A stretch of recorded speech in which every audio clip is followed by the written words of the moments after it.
Hola, ¿cómo estás? Ahora espero que te encuentres muy bien. En este video te voy a presentar un ejemplo resuelto de probabilidad binomial.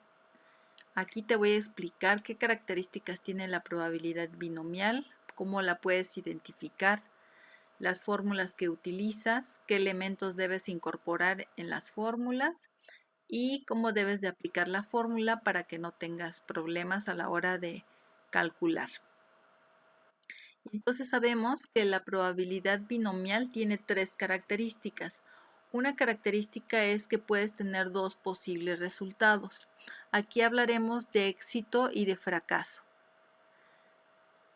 Por ejemplo, en el lanzamiento de 3 monedas, yo buscaría que saliera águila.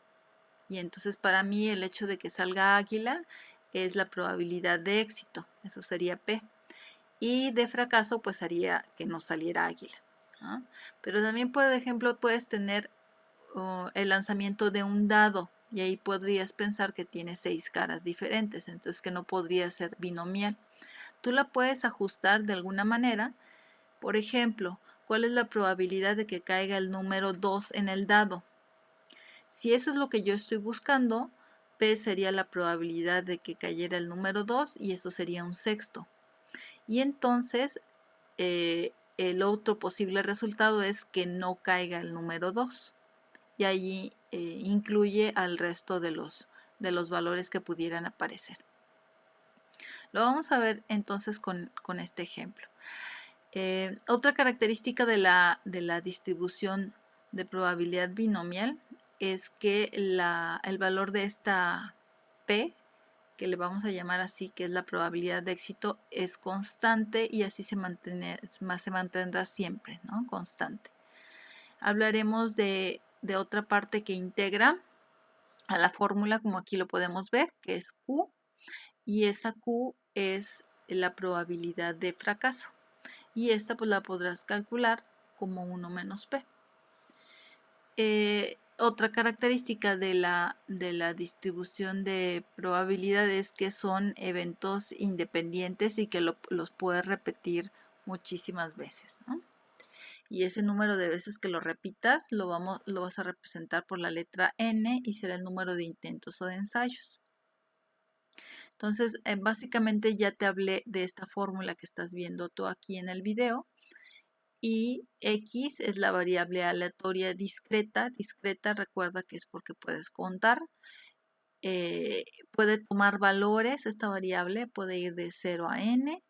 N ya dijimos que el número de intentos, P la probabilidad de éxito.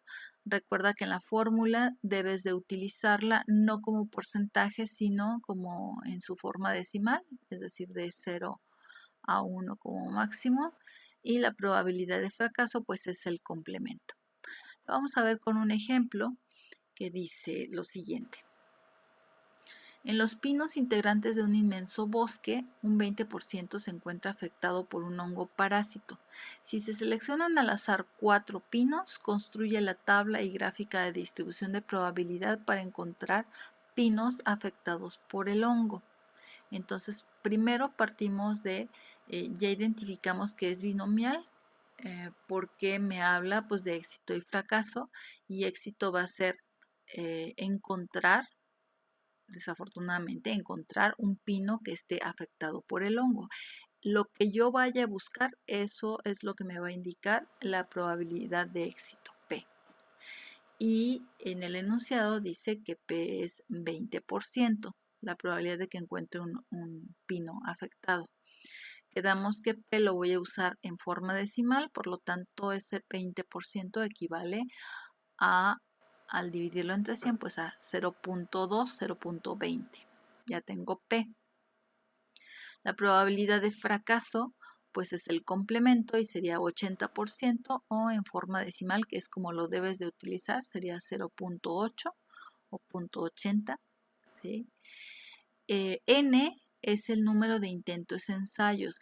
Así tu bosque, o sí, porque habla de un bosque, así tu bosque tenga 100,000 pinos, pues tú no vas a revisarlos todos, sino que tú vas a tomar una muestra y esta muestra es la selección de pinos que tú vas a revisar a ver si tienen o no tienen afectaciones por ese hongo. Entonces, estos 4 es el número de intentos que tú vas a llevar a cabo. ¿Okay?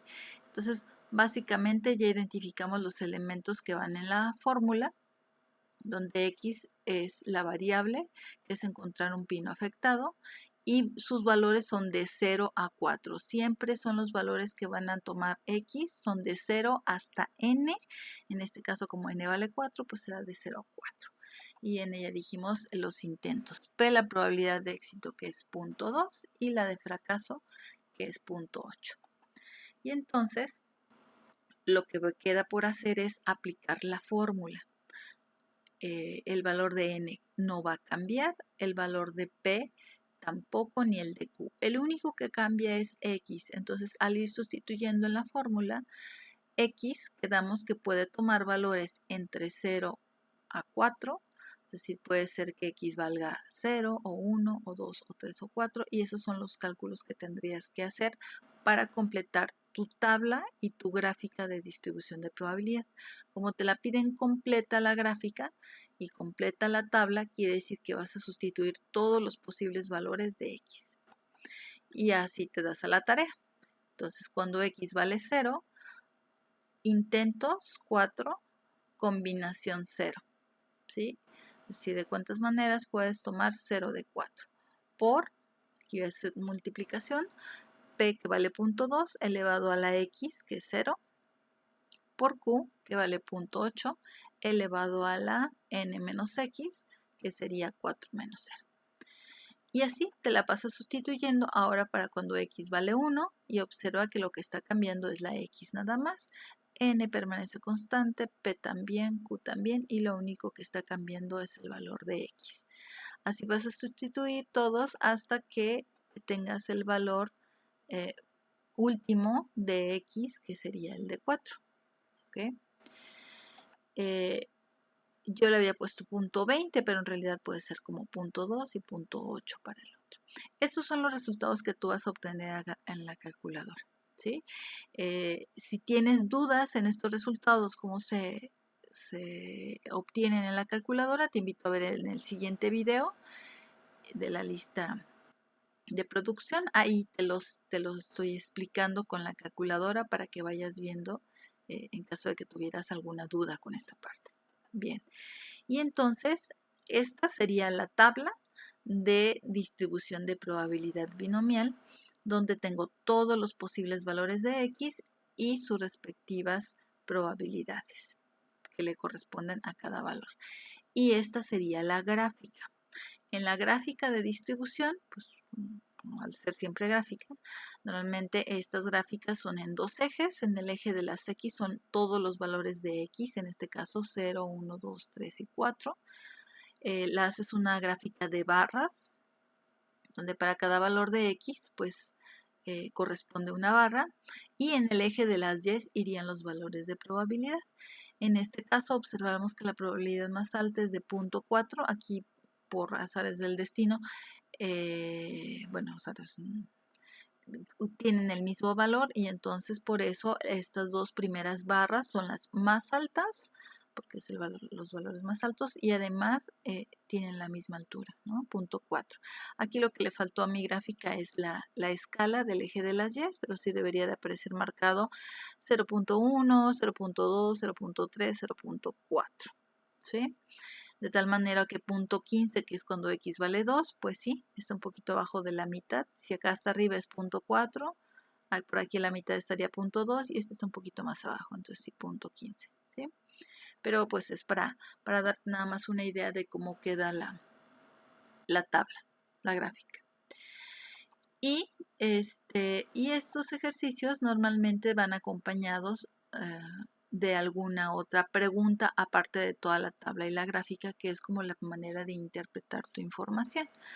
Antes de leer el inciso, te explico un poquito más. ¿Qué significa esta tabla? Significa que cuando tú vas a revisar 4 pinos, puede ser, tienes 5 opciones. Puede ser que ninguno esté afectado por el hongo y esta sería la probabilidad que le corresponde. Pudiera ser que uno de los 4 que tú revisas esté afectado por el hongo y entonces esta sería la probabilidad que le corresponde a cuando de los 4 solamente uno esté afectado. Y así sucesivamente, de tal manera que cuando revisas 4 y resulta que los 4 están enfermos, afectados por ese hongo, pues es la probabilidad de que eso suceda. Bien, entonces el inciso A dice: calcula la probabilidad de que los pinos afectados por el hongo sean exactamente 2 y esto corresponde pues cuando X vale 2, que es algo de lo que te estaba explicando hace unos instantes, y esa sería entonces la probabilidad, 0.1536. Pero vamos a ver el siguiente inciso, que es calcular la probabilidad de que los pinos afectados por el hongo sean más de 1. Cuando tú revises 4, ¿cuál es la probabilidad de que encuentres más de uno enfermo o afectado por el hongo? Pues eso va a suceder si dentro de los 4 encuentras 0 afectados, pues no, porque tú necesitas que sea más de 1. ¿Y 1 es más de 1? Pues no, tampoco. Pero si encuentras 2 que estén enfermos, eso sí cumple con ser mayor o más de 1. Entonces, pero también el 3 es más de 1 y el 4 también. Es decir, estas tres probabilidades que te estoy señalando son las que cumplen que tengan más de un pino afectado por el hongo. Por lo tanto, entonces, para calcular esa probabilidad sería la suma de estas tres cantidades. La probabilidad de que X, el valor de X, la variable, sea mayor a 1, porque así es como me lo dice, más de 1, pues más de 1 es el 2, el 3 y el 4. Entonces sumarías esas tres probabilidades y te da algo así como 0.1808. ¿Sí?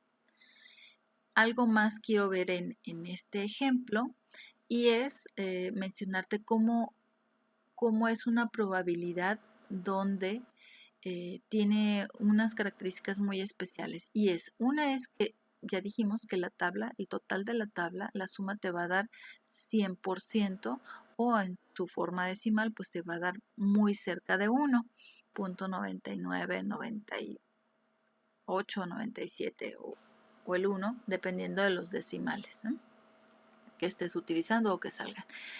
Si te está pidiendo en este ejemplo que sea más de 1, pues aquí está fácil, porque ya tienes la tabla y ya nada más suma las cantidades. Pero ¿qué tal si en este ejemplo, en lugar de tú haber seleccionado 4 pinos, seleccionas 100 pinos?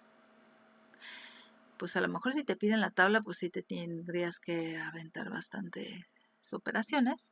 Pero si nada más te piden esta pregunta, pues son muchísimas operaciones las que tendrías que hacer, ¿no? A lo mejor en una semana acabas, pero una manera muy fácil de resolverla es, para no calcular de 1, 2, 3, 4, 5, 6, 7, 8 hasta el de 100, lo que tú sabes es que la suma de todos es 1. Y entonces a 1, que es el 100, le voy a quitar los que no cumplen con lo que yo estoy buscando. Es decir, los que sean menores o iguales a 1. ¿Sí? Si yo busco mayores a 1, aquí está, estoy dividiéndola, mayores a 1, entonces los que no me interesan son los que son menores o iguales a 1. Entonces otra manera de resolverla es que a 1, que es el 100%, le restes estos dos. ¿Sí? Si a 1 le resto la probabilidad de que X sea menor o igual a 1, entonces será que a 1 le reste esta suma de estas dos probabilidades de 0.4096. Entonces a 1 o el 100% le resto este como 80% y pues resulta que es exactamente la misma cantidad que habíamos visto. ¿Sí? Esto es algo que se aplica mucho. Si en algún momento lo requieres utilizar para ahorrarte cálculos, pues claro que lo puedes hacer, ¿no?